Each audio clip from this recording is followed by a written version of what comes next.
दशमी तिथि आज माँ दुर्गा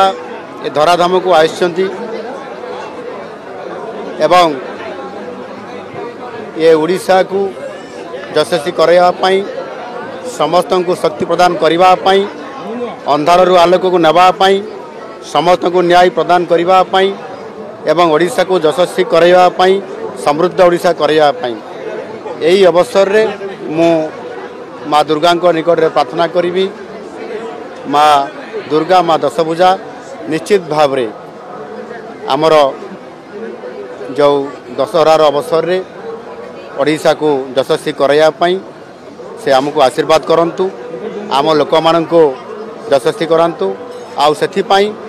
जो दशहरा उत्सव आज धूमधाम रे भुवनेश्वर रे कटक रे एवं ता सहित सारा ओडिशार विभिन्न सहर मानकरे विभिन्न स्थान मानकरे जो उत्सव मुखर हो पड़ी ओडिशा सेथिपाई शांति श्रृंखला बजाई रखिबा सहित आमे आमर परिवार वर्गक सहित ए उत्सव को मनैबा माँ को प्रार्थना करिबा एवं निश्चित भाव रे आज एभली एक अवसर आमको जो आसी से मु निजे विभिन्न आमर जो दुर्गा मेढ़ अच्छी मेढ़ को जाई निजे मध्य